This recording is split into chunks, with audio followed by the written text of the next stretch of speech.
My name is Tim Bennett, and I'm an implementation specialist here at Trace. But prior to Trace, I spent over 24 years coaching, playing Division I college athletics all over the country. Coached in 3 out of the 5 Power Fives.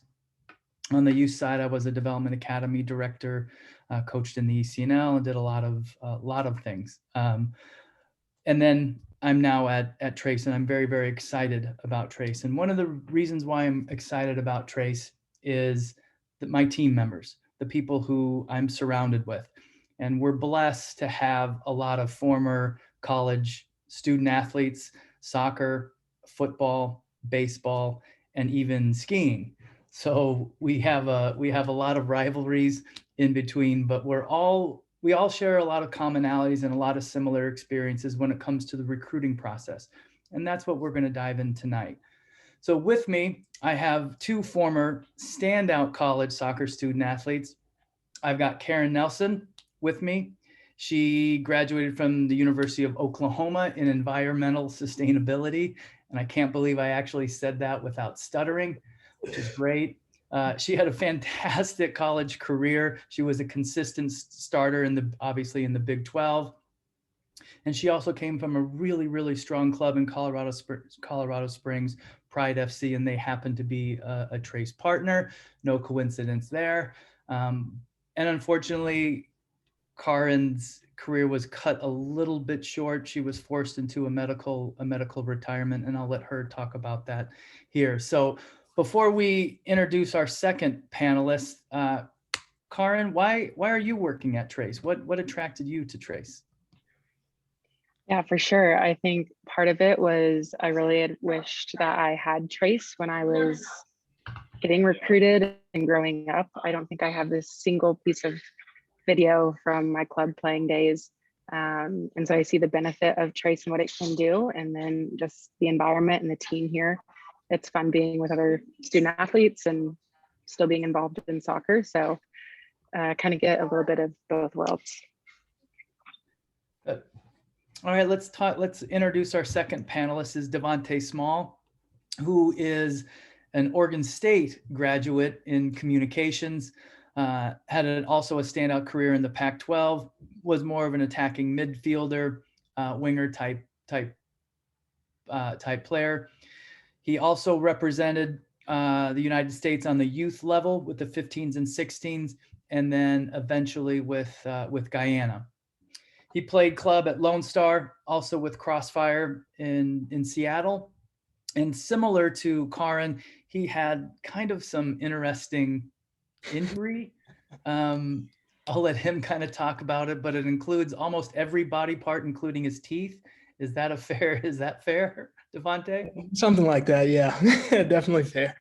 Why Trace? Well, I mean, for Trace, it's really exciting because to be a part of sports tech and be close to soccer, which I hold so dearly, like outside of work, soccer is pretty much a lifestyle form for me. And so, being at Trace is very like comfortable in being around and with people that are kind of sports minded. And of course, like for myself, if I would have had Trace for my recruiting process, would have made it a whole bunch easier. And like now I get to basically help out the future generation. Good. I do. I think that's a common thread through all of us at Trace is that we do what we do to help coaches, players, and parents get the most out of their soccer experiences. So let's do this. Let's kind of start talking about the recruiting process. And the way that I view the recruiting process is that this is a prospective student athlete's first major life decision. This is going to affect them every day in some way for the rest of their life. And how they go about the recruiting process, how they go about making this life decision is going to mirror how they make future life decisions. Getting married, buying a home, their first career job, a career move, all that sort of stuff. So this is a really, really important part of a young athlete's life that has all these ripple effects going forward. Often in my workshops, I get asked, when do you start thinking about recruiting? When is the best time? And I have a common answer, and I really feel that earlier you start thinking about the process, the better. For two really particular reasons. Is the first is the more experience you have within the process, the more successful you're going to be at it. How you communicate with coaches, what you like, what you don't like, what you expect out of a campus, what you want to study, that's going to change maybe daily, weekly, monthly, yearly. And the more you think about it, the earlier you start to think about it, when your individual process heats up, you're going to be ready. And you're going to have a little bit firmer idea of what you really want out of your future collegiate student athlete experience. The second reason is you start to ask really big questions about your future, about your player's future. And oftentimes, if we don't engage the process earlier, these big questions get kind of pushed to the side, and that we end up just focusing on soccer instead of maybe the type of school we want to go to, what we want that degree to be in. And those actually end up to be more important factors. So for me and Devante and Karin, when did you guys start thinking about the process? Karin, you can go ahead and take that. Okay. I didn't really start thinking about it until high school. I remember there were certain seeds dropped in middle school about just the potential to play in college. But really freshman, sophomore year is when I got serious, started to really like dive into things that I wanted in a school and things that I didn't want, location, different things like that. So I would say I dreamt pretty big middle school, and then freshman, sophomore year is when I kind of started taking action. Devante?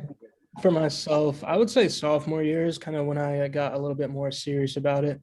Freshman year, I think I was just having fun playing and attending school and doing what the average freshman does. And then sophomore year, it was like, hey, maybe it's a time to take a look into the future and see what I can really do here. So I'd say sophomore year, yeah. Was there one particular event that kind of kicked this off that you were like, yeah, I want to play college soccer. That's what I'm about? I think it was because we had like some form of like showcases or tournaments on our roster, and it was kind of a talking situation amongst the parents and the coaches. So it was kind of in my mind, but I didn't really know what to expect. And that's when I was like, okay, at least, on the academic side, let me start, doing SATs and that kind of thing, or at least prepping for it. So that's where it came from.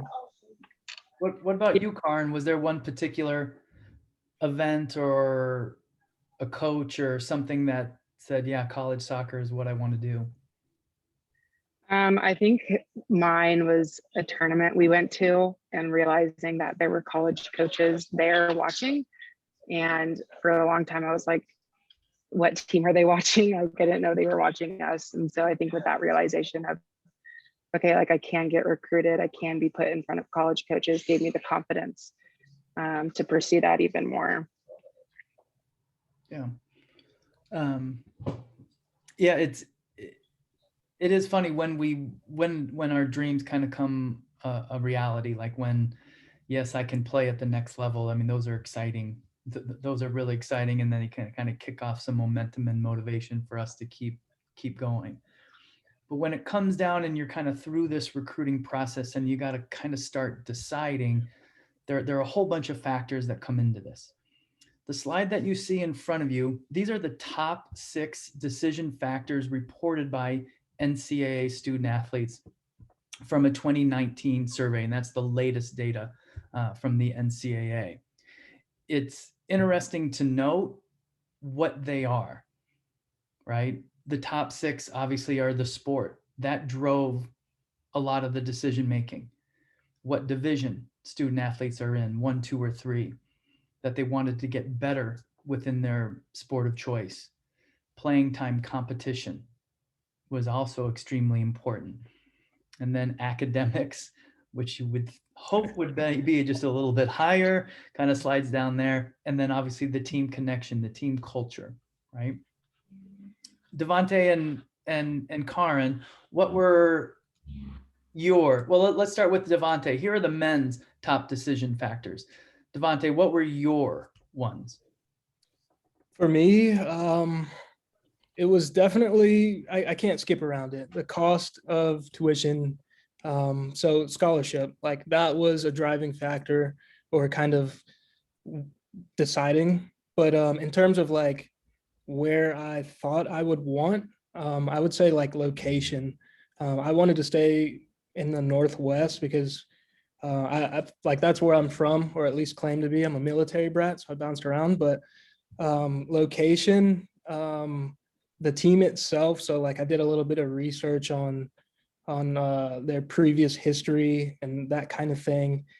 The facility, of course, that made sense to me because you know you want to train and you want to get better, and having that facility or just having access to like different resources to better yourself really. And Yeah, how about you, Karin? Here are the top 10, top 11 decisions for women. What were your personal ones?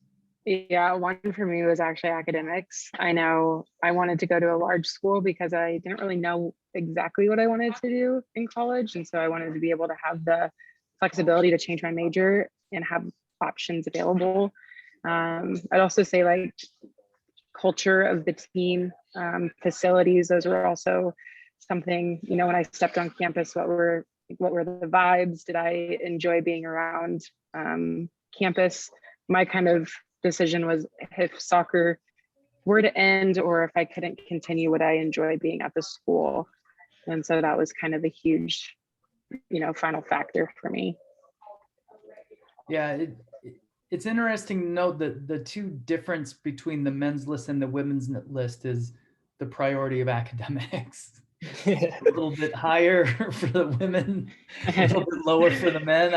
I don't know really what to read into that, but it is kind of interesting. The other really interesting thing, and Karin, you hinted at it as well, is that facilities and coaches are very low as far as the decision factor go. And that's kind of quite the opposite of what we're led to believe. We're always led to believe that the recruiting process is all about coaches. And it's all about, you know, all the bells and whistles that student athletes get from the gear to training table to charter flights to that sort of stuff.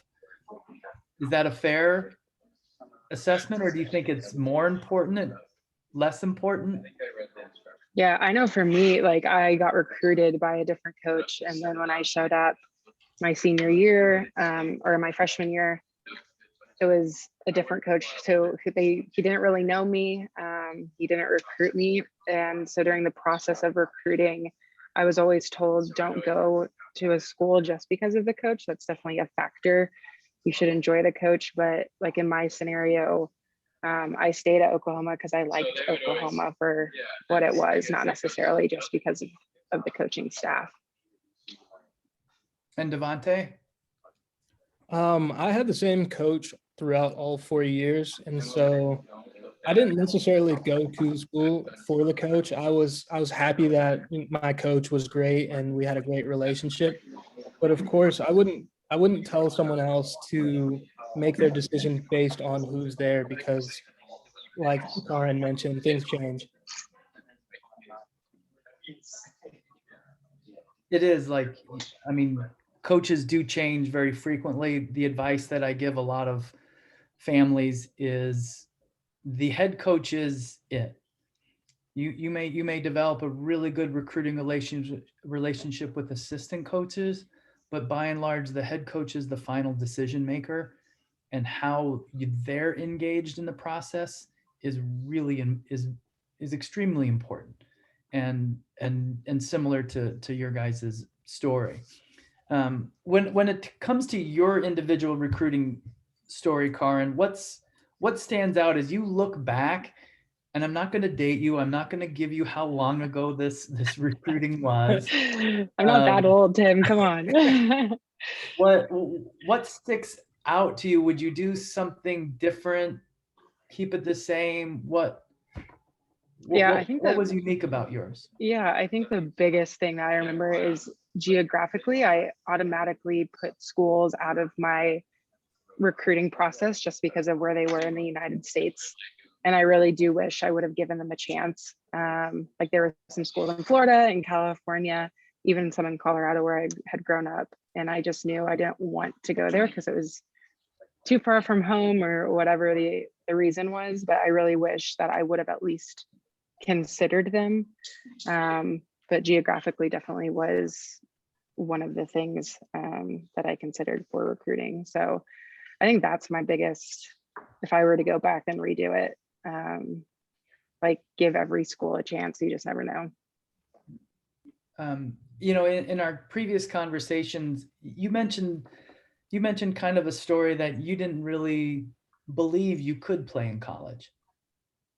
Yeah, I started at the very bottom of my club team. So literally on the lowest level in club. And every season just kind of worked my way up one team to another. And so I wasn't the kid who started at the top team and kind of knew that like you're good, you can play and you have the potential. I kind of got thrown into that mix. And so it was really, I needed to like build confidence. And that didn't really happen until I realized that coaches were coming to games and I was being contacted. So yeah, I really had to kind of like work my way up towards that. And Devontae, how about yours? What's something that stands out about your recruiting story? My recruiting story, I think what stood out the most to me is just how like in depth the process is. Like there's a lot that goes into it in terms of like what you have to do or how you might present yourself. And so for me, because I didn't have like the same social media platform that you guys might have right now, the coaches were actually like coming to the games. And I know that may be different at the moment. So with Trace, I mean, like if I had Trace in order to like have my moments and my highlight reel in real time to give to the coaches, it would have saved me a lot of time.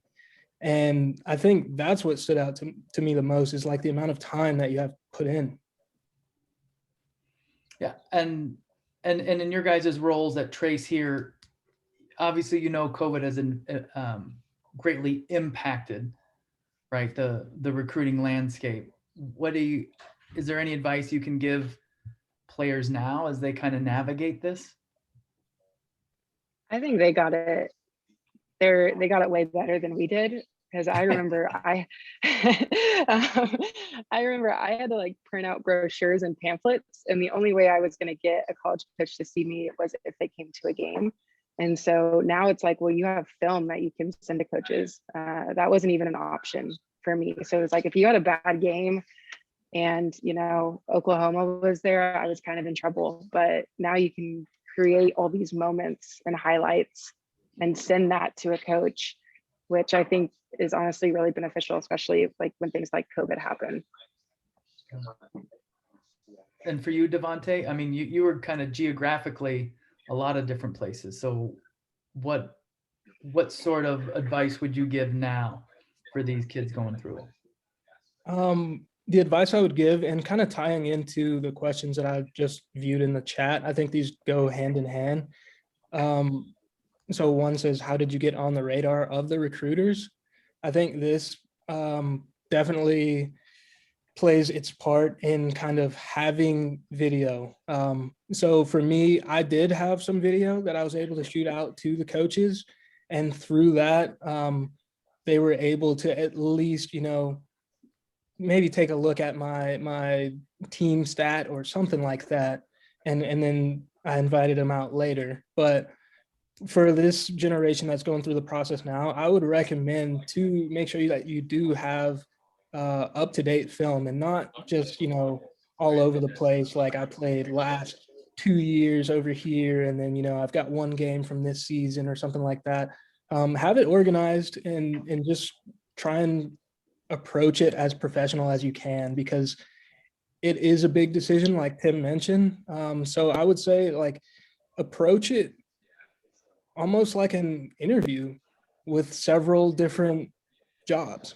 And I know you might not be at that stage just yet, of course, because of your age or, that kind of thing, but approach it like with a mature viewpoint to say, hey, like this is a decision that's going to really shape my life over the next few years. Like in that first slide, it's not just 4 years. So have that video, try to do your best to perform, of course, and really like just be a good person, because that matters just as much. Yeah. No, I mean, I think you're both spot on. And I think now, especially in this landscape, I have a list of Tim-isms, and I don't know if I've shared them all. Nice. And they've been kind of, yeah, they're 20 years old, but I mean, they still stick with it. But one of the Tim-isms is the more that you recruit a school, the more likely it is they're going to recruit you.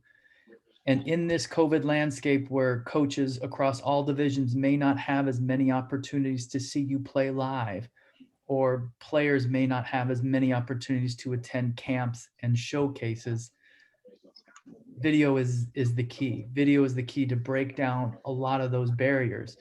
And with Trace and Trace ID, the ability to update week in and week out and show coaches that how much better you're getting week in and week out. You're showing this kind of long-term development. I think that's going to kind of make all these COVID obstacles no longer be obstacles, right? But it takes a little bit of work, not as much now with Trace ID, but that's the key, I think, in this landscape. So Hey, Tim, I have a yeah. question from Nate, one of the attendees. How important are ID camps? And should your kids be attending as soon as freshman year? And how would you use Trace ID after those ID camps? That's a really good question, and it's a really timely question. With the NCAA Division I dead period ending May 31st, June 1st, these next 2 months, June and July, before all the schools go back into preseason in August, is really going to be a very hectic and chaotic 60, 75 days, where there are going to be a lot of ID camps, a lot of tournaments, and a lot of showcases. College coaches are waking up just like the rest of the country to get out and see players play live. So with that being said, ID camps are going to be really important. A lot of these schools no longer have the financial capabilities to go every place that they want. So when that happens, that financial burden is actually going to end up on parents going to ID camps. And I think it's really a win-win. I like ID camps from a college coach's perspective. I get players on campus. I can hire my players. They can train/demonstrate. I get to measure them against maybe some verbal commitments that are also there. So it really helps me out. Then from a prospective student athlete standpoint, I like ID camps because I get to play against players who are also interested. So there's some self-education within there. I get to interact with the coaching staff, maybe find out a little bit more about them. Now, an ID camp isn't necessarily, the SEC championship game. So you coaches are a little bit different, right? In different types of environment, but it does give you a good indication. So I'm a really big fan of ID camps. When to start them, I think you should start them early. I on both for men and women. I think starting them freshman year is important for a number of reasons. I think the first is ID camps are really a unique environment where there are multiple graduating classes there. you've got kids from all over the country. And so you've got to figure out ways to maybe stand out a little bit more. So the more experience you have, especially early on, when that particular school starts to focus on a particular graduating class, you have a couple under your belt that now you're not going into these environments hesitant, like you're going in there extremely confident. So I do like starting them early. I think from a financial perspective, I think maybe your freshman year, maybe you choose some more regional or local ones. And then as you go further on into your recruiting process and you narrow down your list, that maybe you pick very specific schools to kind of target. And the other thing I would include early on with ID camps is making sure that when you do go to ID camps, there are, especially early when you're a freshman, that there are multiple staffs there. That if you're going to University A, that it's not just 4 coaches from there dealing with 50, 60, 70 kids, that maybe there's 3 or 4 different schools there. And a lot of schools open up their ID camps for this. And that way you're getting a little bit more bang for your buck type of a role. So hopefully I feel pretty good about that answer, by the way. I'm happy with my with my Can I response. jump in on an Yeah, answer? please do. Yeah, you guys were in ID camps here recently, so please. Yeah, I would say the ID camps are important. I know from my experience, we had 4 players at my school that came from the ID camps. And so 2 of them were on scholarship like straight away. The other 2 walked on, and they were able to get noticed at the camps. And I was there when I was in my sophomore year when they were coming into the camp. And so I got to see them play. They were able to interact with the team and kind of see the facilities, understand, what the school looks like. They're basically not like a full-on tour or anything, but you get to understand where you are. And so I honestly feel like that was important for a lot of players because it gets you that exposure. And, to answer it for Laurie, who put a question in the comment, this is one of those ways that you can get on the radar. If you're showing up to an ID camp freshman year and you're playing well, you interact with the coaches and that kind of thing, they may remember you and keep you in mind. And as you go through your process and you go back to another camp and that kind of thing, that could easily work in your favor. Karin, did you do any ID camps? I don't remember doing any ID camps, but I do remember doing summer camps at one specific school. But I think the biggest thing was making sure that the coach knew that I was coming. So not just showing up the day of camp, but now I would send him my trace ID and send him my schedule. And so being really intentional with knowing that, like, hey, I'm coming to your campus. This is who I am. And yeah, I think that would be the biggest thing. No, I agree. And I think you bring up a great point is,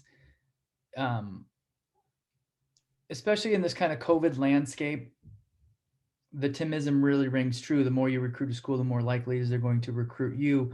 But by updating a school, constantly sending them new Trace ID playlists, that when you register for an ID camp and you get ready to check in, they know who you are.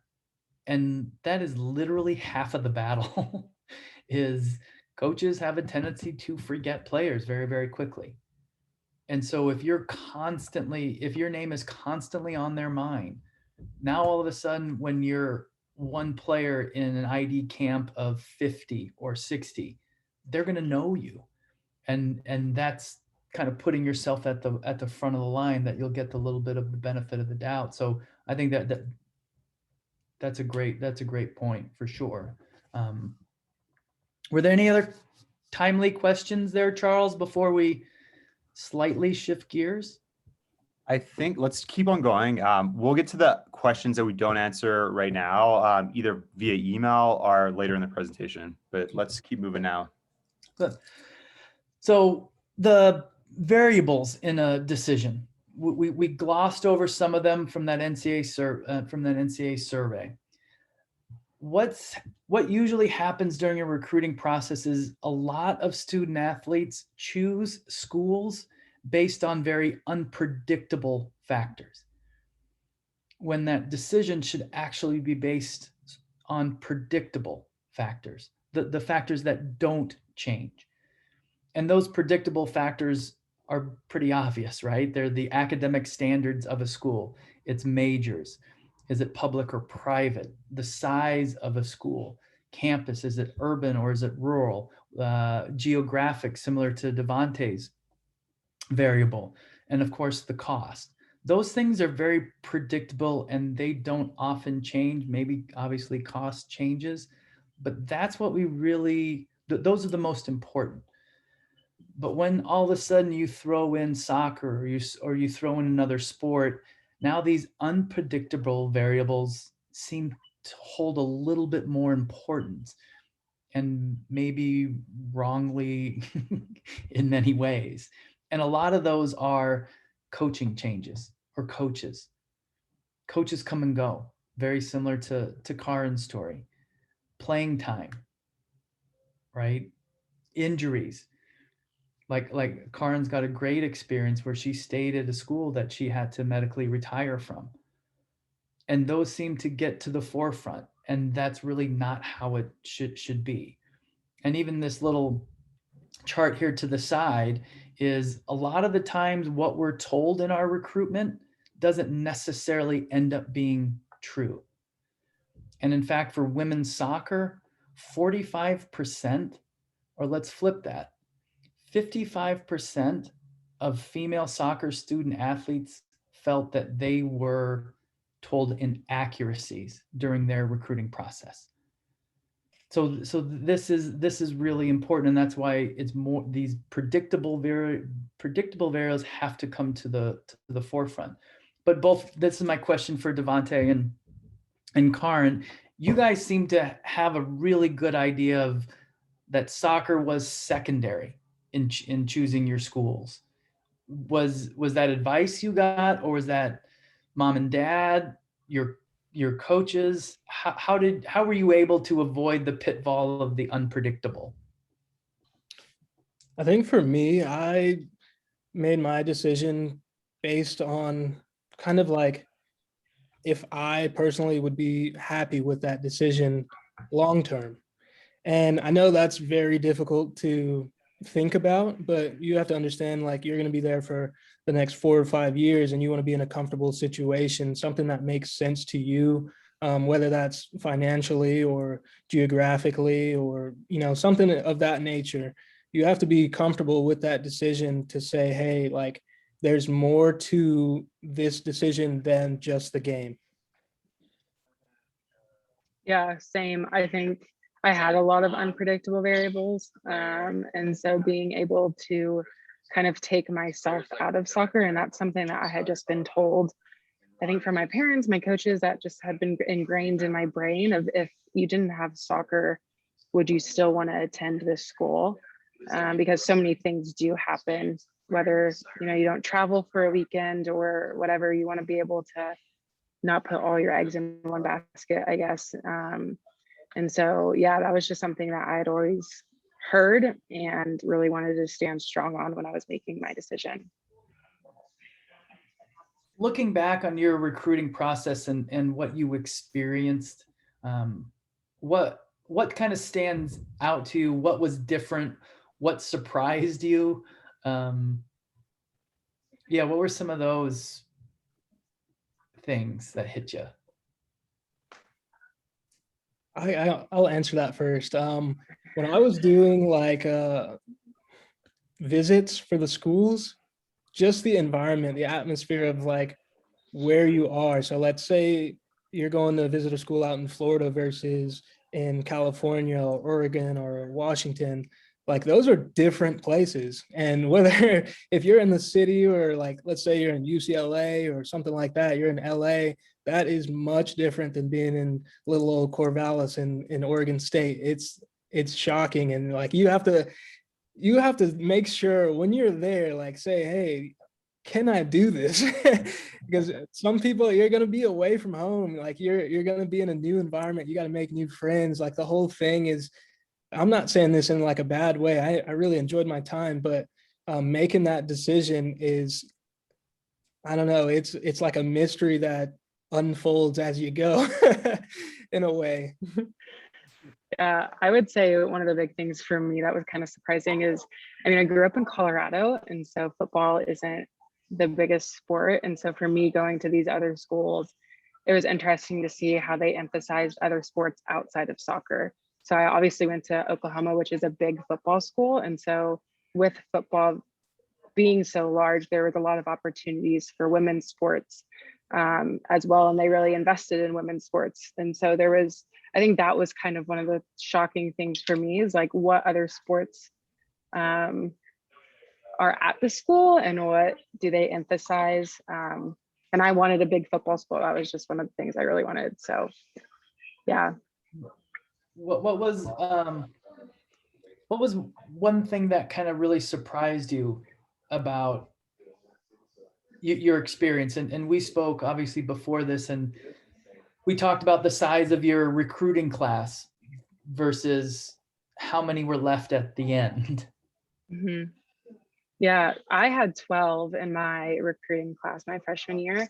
And at the end, I believe there was only 3 or 4 of us. And so a lot of them, to put it frankly, some of them thought that they were better than they were and were upset that it didn't go their way, and so transferred. But then others, when soccer did end or that they didn't happen the way that they wanted, they didn't like the school, and so they wanted to go somewhere else. But yeah, there were a lot of us who started, not so much at the end of it. Yeah, same for me. I was in a class of 9, and by the time I graduated, I was literally the only one left of those 9. And so it was interesting because, I mean, I'm still great friends with all of them, believe it or not, but everyone has a reason for the decisions that they make. And so you just have to, like I said, be comfortable with that decision.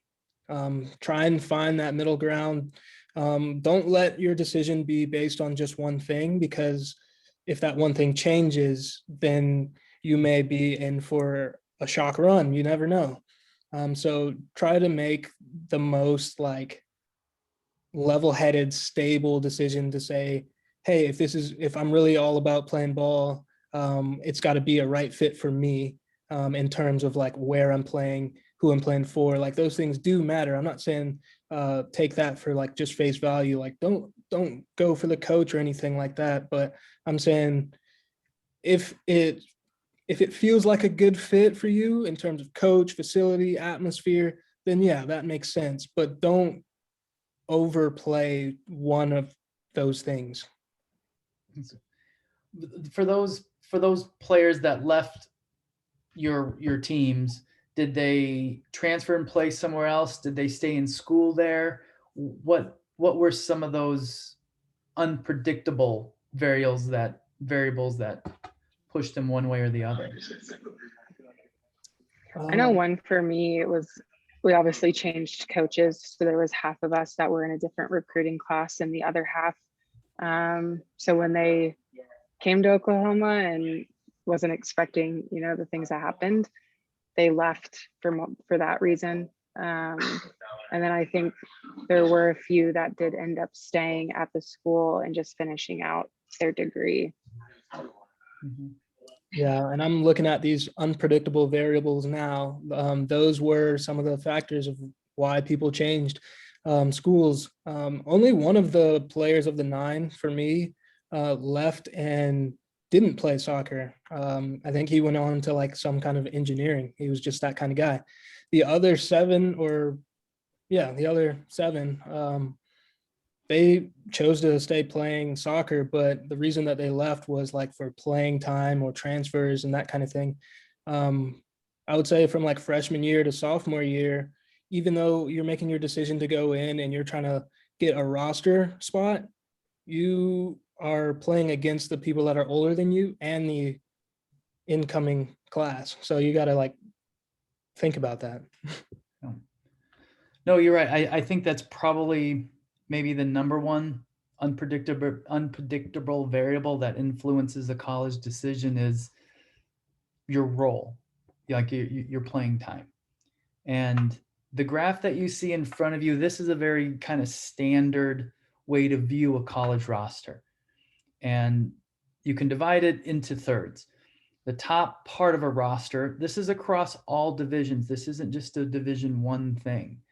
The top 20% of your roster are going to be your All-Americans. They're going to be the most heralded players. The bulk of your roster, the remaining 60%, those are your core players. Those are the ones that start frequently, come off the bench, play significant minutes, are always traveling. And I actually view, when I look at college programs, I don't really look at their impact players when I see how successful they are. Their core is actually what makes them great.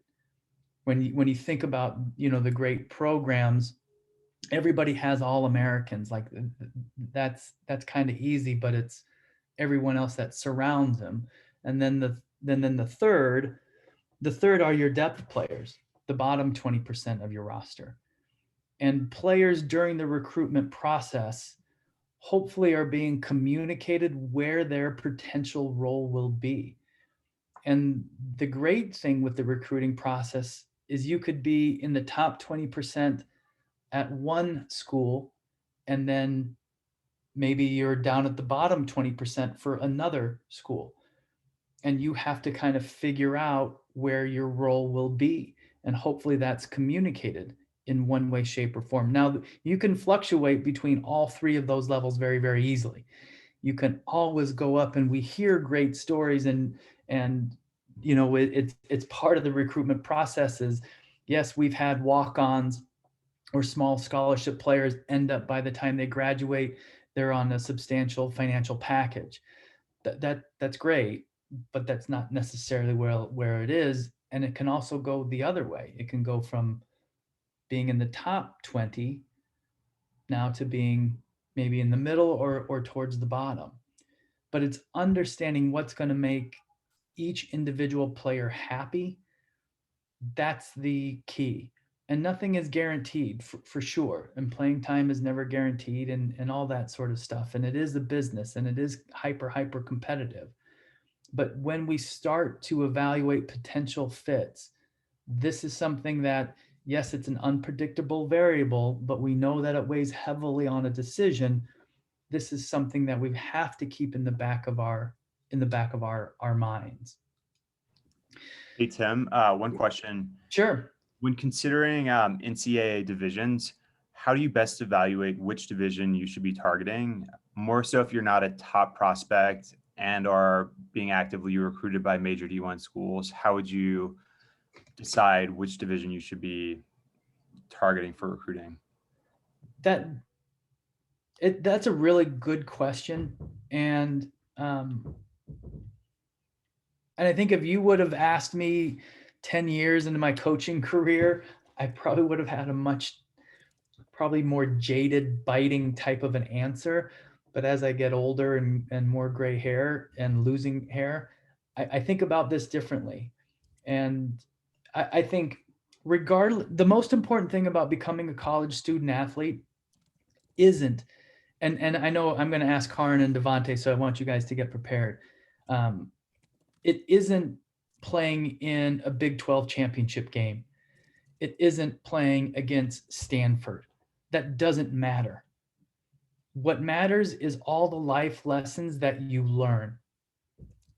And those life lessons are the exact same regardless of what division a player plays in. You could play at the highest level in Division I, and then on a Division III school. It doesn't matter. And in preparation for this call, like we were talking, and like I don't remember certain games way back when. And I think Devontae, I think you said you don't remember games, but you remember breakfast, right? And it doesn't matter what school we attended. That's the most important.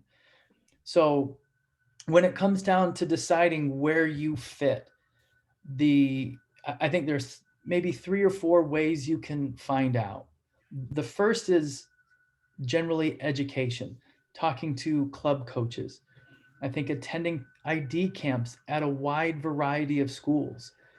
And I think that's probably the best way to do it, is because you're going to get a really quick answer about who they're recruiting, what type of level of play, and kind of where you fit in right away.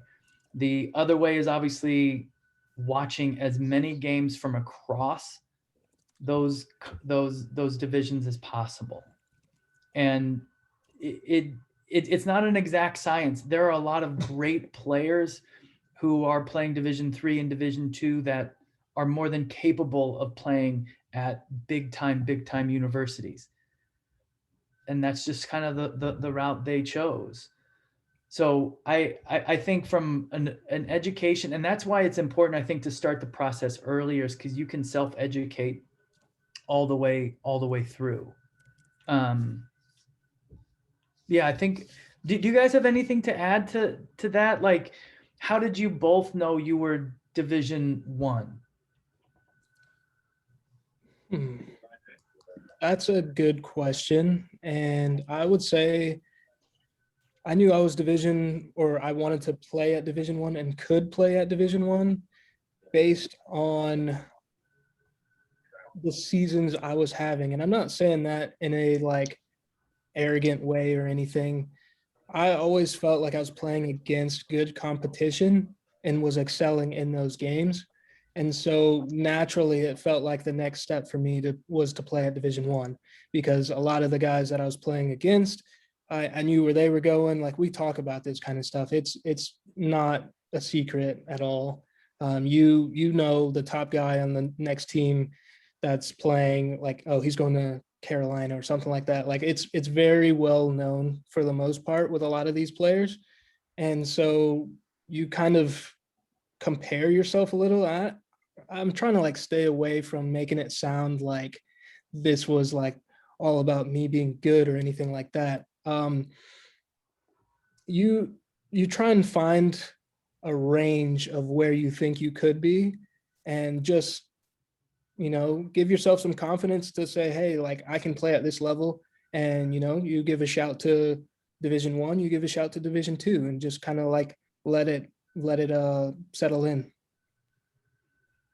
Yeah, I think, and we've talked about this, but I think that's a huge difference between guys and girls, because for me, as like growing up, I didn't have the confidence. And so it was like, there's no way I could play Division 1.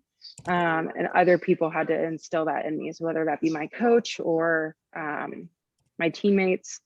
And I didn't really think I could until I started getting offers and talking to Division 1 coaches. But I was always told during recruiting, like, you have your dream schools. So it was like I had 10 schools that I was going to apply to, and kind of knew that they were out of my comfort zone. So like a Notre Dame or a Stanford or whatever. And I had, my 10 schools that I knew I could compete at and play at. And then I had 10 schools that I'd still want to experience, but they weren't necessarily, my top choice. And so that's kind of how I broke it down too, is if one of my dream schools contacted me, that's awesome. But I also knew it was kind of a long shot. So that's kind of how I gauged where I could play. I think it's a really difficult question to really pinpoint an exact answer. And from my coaching perspective and from a parent perspective, is that this playing time issue, or the opportunity to earn playing time, is extremely important. The division doesn't matter, as I alluded to with the life lessons learned, is when a player goes to a school, and I'm sure Devontae and Karin, you can add in here, when you go to campus and you're excited, you go through preseason, you're getting ready for that first weekend away, and your name's not on the roster. And then all of your new friends are gone. You're sitting in campus and campus may not even be open yet, and you're kind of by yourself. And those moments make the transition from high school and club to college a lot more difficult. And that kind of compounds a little bit further, that now all of a sudden we're not having a really good experience because we're not feeling value, and student athletes feel value by the amount of impact they make on a program. More than likely they see that through the eyes of playing time. And now all of a sudden academics are not going well, and it just kind of tumbles. So when you think about division, uh, again, I don't think about division. I would think impact. Where are you going to make the most impact? Now, no college coach is going to say, "Hey, come in and start." That's not what I'm talking about. But just feeling that sense of value that is really going to make a complete student athlete's experience even better. And so I worry about Christopher going to college and playing golf. I worry about him not being good enough, but I'm also really excited for him because he's going to have to learn where to fit in. But he chose a great school because of all those predictable ones. So it's a really interesting question, but I really feel having a sense of value on a roster is maybe the most unpredictable but predictable predictable variable. So what I do want to talk about is we talked about a lot about recruiting, but why be a student athlete? What are the benefits? What are the challenges? We have our list here, but Karin, I'm going to open it up to you. What were the benefits of being? Now I live in Nebraska. Nebraska hates Oklahoma anyway. So what were the benefits, if there were any benefits, being an Oklahoma Sooner? Come on. Yeah, I think like the biggest thing is just the environment that you get to be a part of.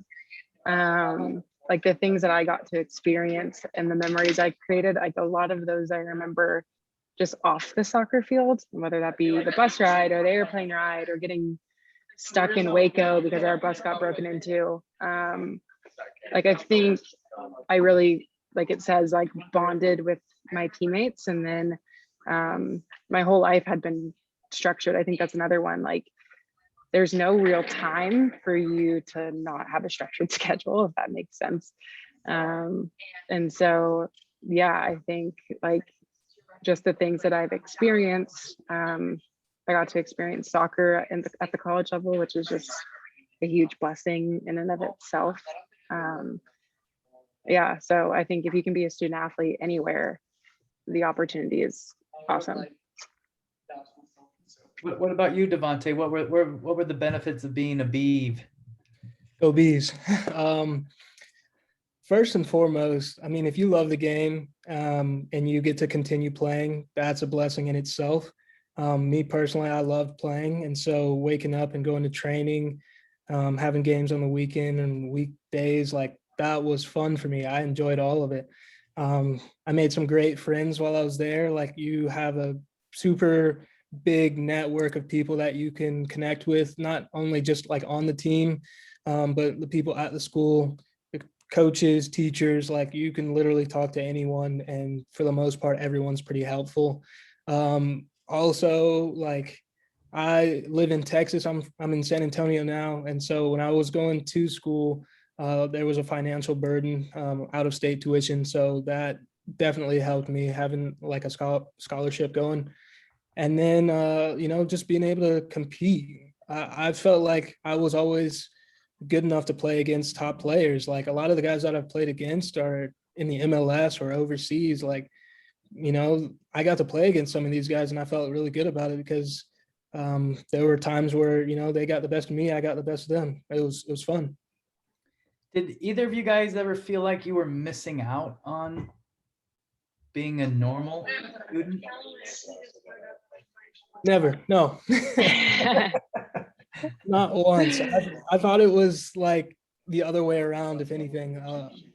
a lot of non-athletes, or there was a term we called, but they missed out on like going to games and traveling and like being a part of a team, especially like if your team's winning and like you guys are playing in front of a crowd and you're having fun.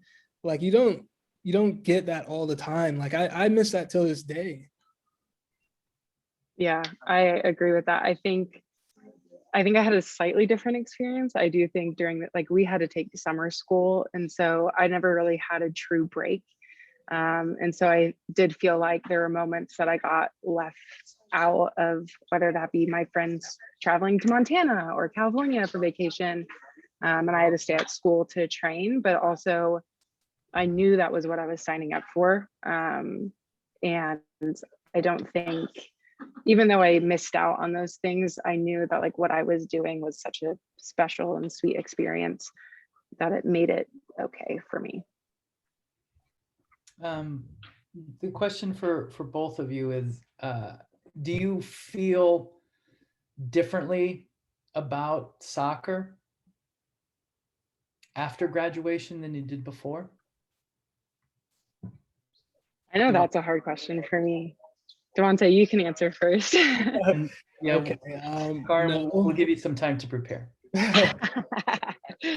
No, soccer's like my lifestyle. So even outside of school or playing club, like I was very involved. Like I'm watching Champions League, Europa League, all the top 5 leagues, I'm watching them. Like you can catch me playing soccer for fun just by myself. Like I love the game. And so being a part of college soccer, like that was huge for me. Yeah, mine, I definitely got burnt out. I think obviously my senior year, I had a really bad concussion, so I didn't get to play. And so I think I really just kind of struggled with still having fun with the game. And so I took a solid break from ever even touching a soccer ball for like 2 years after I graduated. And I would say just now I'm enjoying pickup and things. But yeah, I think like in all transparency, I did get a little burnout towards the end. Yeah. Well, I mean, I think that's very normal.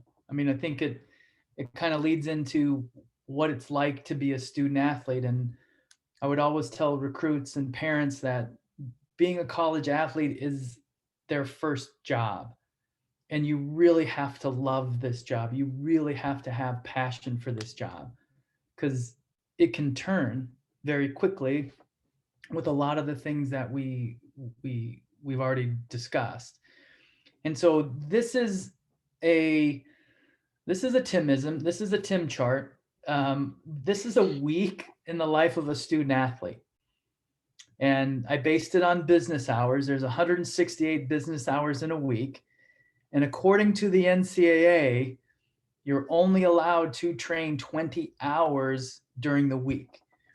And I can see Devontae and Karin both kind of laughing and smiling, because this doesn't also include travel and some other things. And then you're supposed to take, let's say we take 5 hours. So we're spending approximately 3 hours a week in class.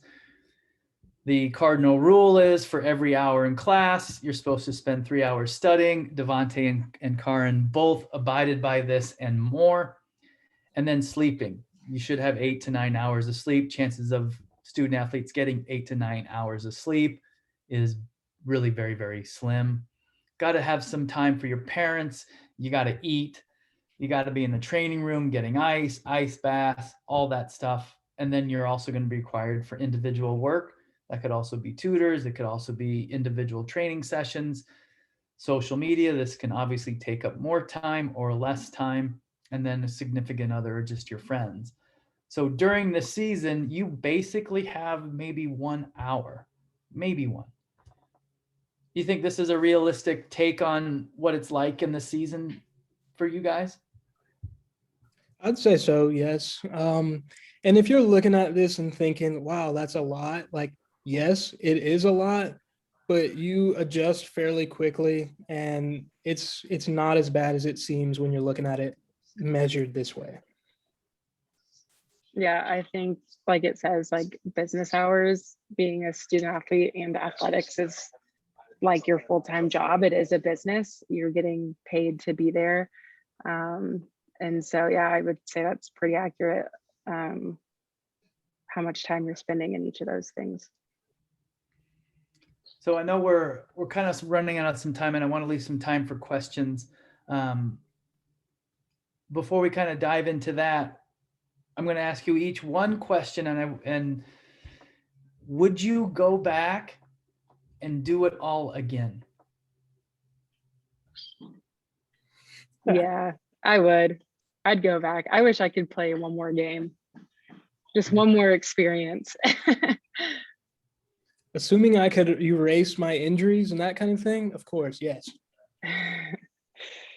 You would. Okay. Would you change your school decision? Would you base it on other variables? Would you change that, or would you just run it right back? Me personally, I probably would change schools.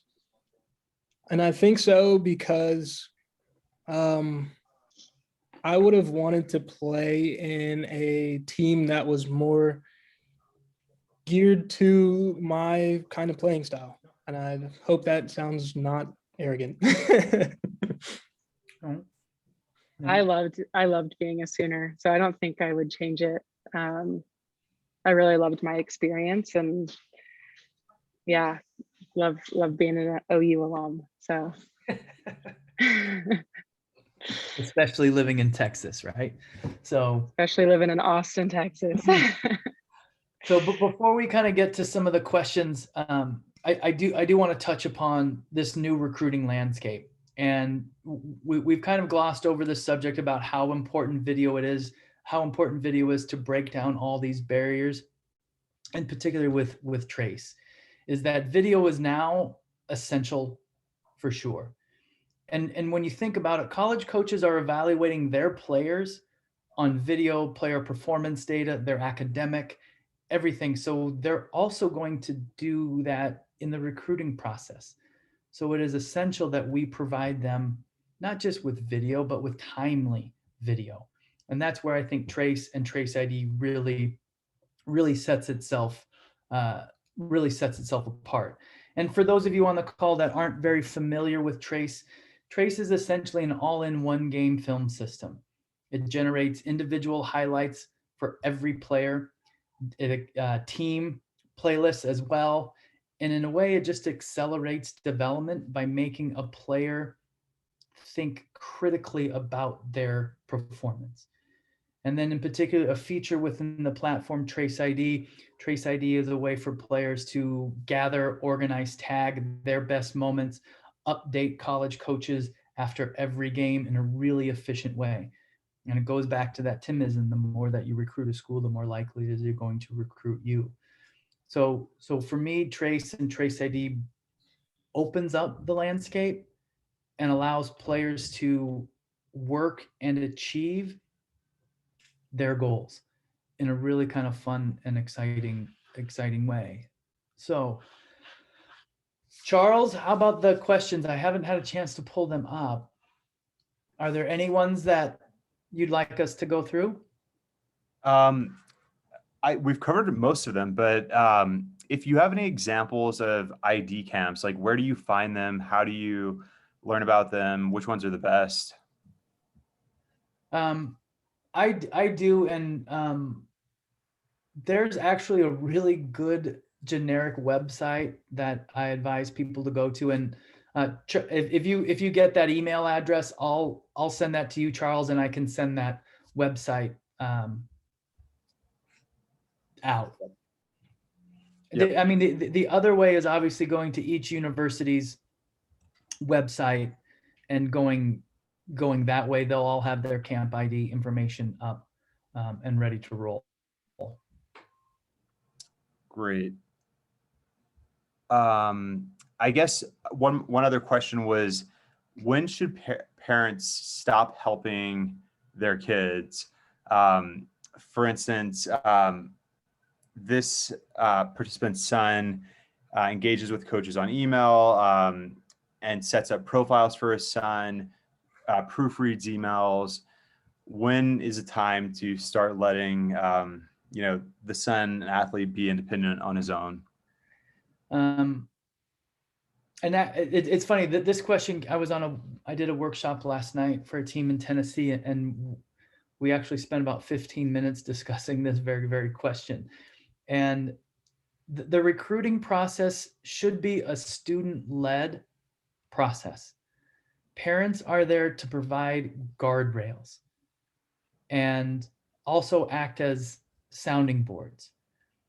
But when it comes to, the creation of a Trace ID, those emails, yes, make sure that you proofread those, but they must come from the player. And there are a couple reasons why. Is the more that player invests, the more that they're going to understand if, one, they even want to play college soccer. You have to go through this process. So you do have to work a little bit, and they may fall off. Now, as parents, we obviously want to catch them and keep them going if that's the trajectory that they think that they're on. So I view it as a way is you let them take over the communication. Let them take over the creation of the Trace ID, all of the quote unquote work. But when it comes time to maybe visits or meeting college coaches, you have to also play a role. And I think most college coaches just want the relationship with the player. And it's really, really important. But as parents, we also have to get to know that college coach. Because in essence, we're turning over our son and daughter to them for the next 4 years. And they're going to put the finishing touches on them really as they get ready for adulthood.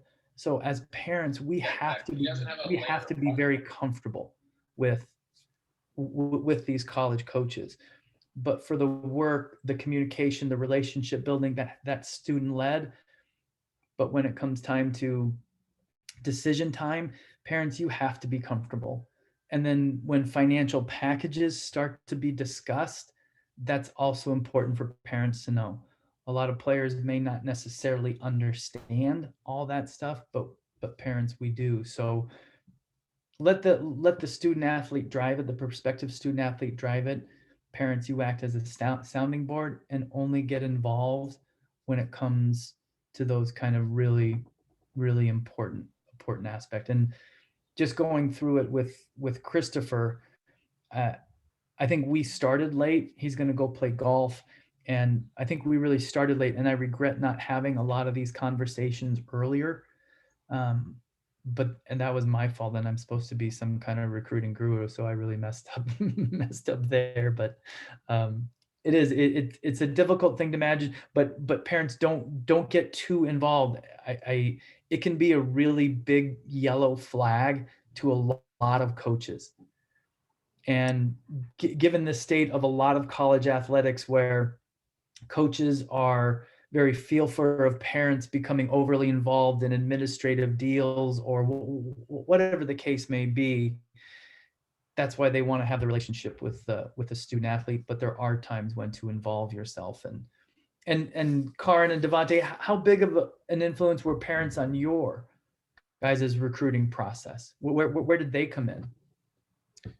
For me, they didn't. My parents didn't help me at all. So I wish I did have that guidance. Saying my parents helped me on visits, obviously coming with and supporting me.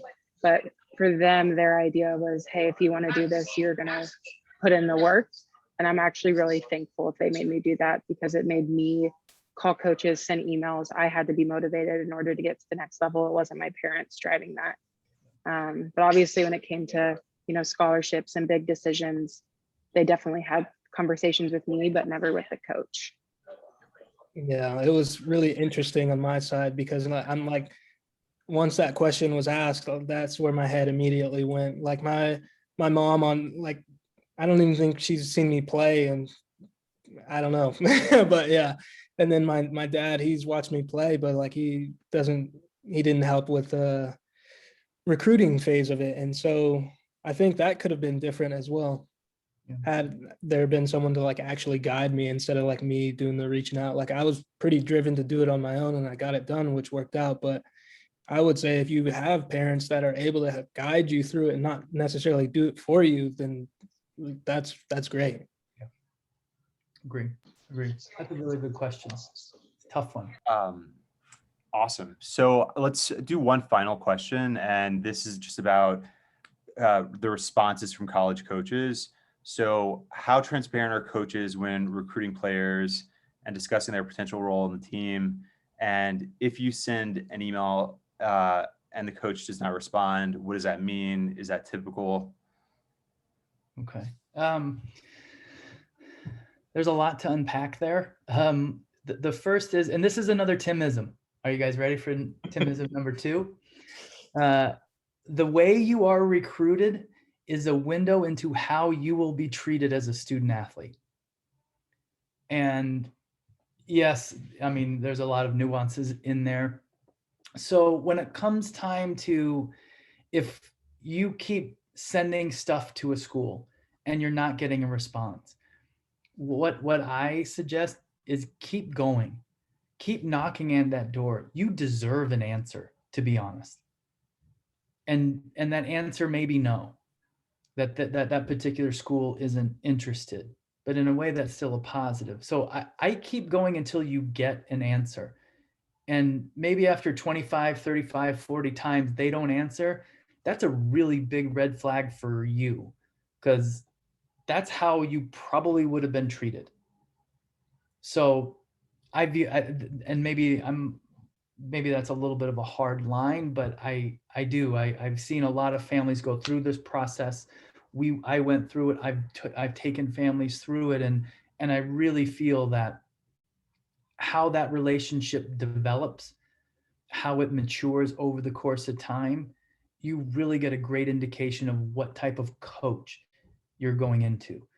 A lot of the times, I think some recruiting processes are really quick. You see a kid on a weekend, you absolutely love him. You get him on the phone. Next thing you know, he's on an unofficial visit. You've made him an offer, and it's done, and you don't even know the kid. And yes, that's going to happen. But I like a longer process, because this is a really important thing. So Yeah, Tim, if I can go speak ahead, into that, I had one of my dream schools. I had continually reached out, called, emailed, told them I wanted to come to camp, and I just never got a response. And so for me, I had that mindset of, I want to go somewhere where I'm wanted, and I don't have to pursue the coach continuously over and over and over again. So it kind of gauged me of, okay, I'm not going to be able to go there, and I have other offers. And so investing my time there instead of a coach who wasn't interested in me at all. And and I think it's hard for kids. Like, we come up with our target list of schools, like Karin had a list of 30 broken down into thirds: top 10, middle 10, and the ending 10. And I think for kids, it's hard because we get our sights set on, our top schools, that's who we fall in love with the first time, right? And it's really special, and all of a sudden they don't really like us, and it breaks us down. And then when you talk about value, how do you gauge a college coach's value? This is also really difficult, and this really kind of depends on the nature of that recruiting relationship and the maturity of it. Some are going to say the exact same. Well, think about it from a college coach's standpoint. Is there a college program is a business, and they're trying to get as many good players that they can on their specific budget. So in order to maximize that dollar amount, they are going to wine and dine and tell everyone that they're really, really important, right? Like, they're going to have 10 top, 10 number one recruits, because they have to have plans A, B, C, and D in case something doesn't work out. The other side of that recruiting process is that players have to do the same. Is that if we don't get that sense of value from University A, we still have to recruit University B, University C, and University D the exact same way. We have to love them all equally. That way, one school doesn't work out, we still are going to have a great experience at another one. And that's a really difficult lesson for kids to learn, is it's hard for them. Parents, we understand that, we've been through it, in life. But when it comes time to actually judging a value of where you fit, the hard line is the amount of money, to be honest. If and we actually we spoke about this, is that there are certain circumstances when it comes to financial packages where kids will be a recruited walk-on, or maybe they'll get a book scholarship, and they'll eventually work their way up and have a great amount by the time they graduate. And there are others, and remember, this is a business, that if I can get a player on 20% athletic, and maybe he or she is able to qualify for 50% academic, that's a perfect match. I'm only out my budget 20%, which allows me to go spend another 20% or another 30% on another player to help my program advance. So the hard part is, and this is kind of maybe not a double standard, but a lot of the time schools are strapped with different types of, maybe they don't have as much money available in a particular graduating class, so they've essentially given as much as they can, then, and that value is only, let's say, 20%, but they're telling you all the right things and you're hearing all the right things, then I think you can kind of gauge that value. But it's very difficult. I mean, it's a poker game in many ways. It's not ideal. There's I know we got time. Oh, we don't have time. But I'm going to say this anyway. So, and Karin and Devante, see if this rings true with your guys' recruiting experience. Is when it comes to talking to college coaches, like, we educate all of our players on what to say, what questions to ask, but oftentimes we're not told what we should be hearing from a college coach, because no one really wants to know. We'll just take their answers at face value. But I think there's three things plus one that you need to hear from a college coach sometime during the recruitment process. And I call it the 3 C's plus one. The first C is commitment. And it kind of leans back to that value, is you want to hear a college coach that is committed to you, that has your best interest at heart. And sometimes it's going to be rough. It's not going to be, a royal wedding all the time, but at least that they're going to look out for your best interest. And you may disagree sometimes on that, and that's okay. But you want to hear them say that they're committed. The second thing is, you want to hear something of the word capacity, that your son or your daughter has the capacity to make an impact on and off the field at our program. That's not guaranteeing playing time or anything like that, but that they have evaluated him or her enough to know that they have the ability, that they can achieve at that level. The third one is culture. And I know this is a real big buzzword around a lot of athletic programs and departments, but you want to know that your son or daughter is going to contribute positively to that team's culture. One, you want to know what their culture is like, but you also want to know that that culture is going to help make your daughter and your son a better player and a better person. And then all these 3 C's are wrapped up in one big C, and that's communication. How is your son or daughter going to be communicated to when it comes to academics, when it comes to athletics, all that sort of stuff? Those are what you really want to hear. And I think the more that you hear of that, the more you're going to gain your sense of value. Karin, Devante, what do you think of the 3 C's plus one? That makes sense, honestly. I hadn't heard that before, but I like it. Yeah, same. I think it fits. Yeah. Um, and then we also have another C in Charles, who is Awesome. Yeah. Thank you so much, Tim. This has been amazing information. Just a reminder, you guys could find this on the website, traceup.com/academy. It will be up there. I'll send a link and you'll get an email, automated email with a link as well. Thank you guys all for all the amazing insights and yeah, great. this was great. Thank you, Charles, for setting this up, and Karin and Devontae, thank you for your guys's stories. And I really do appreciate you guys working at Trace. You guys make me feel young again.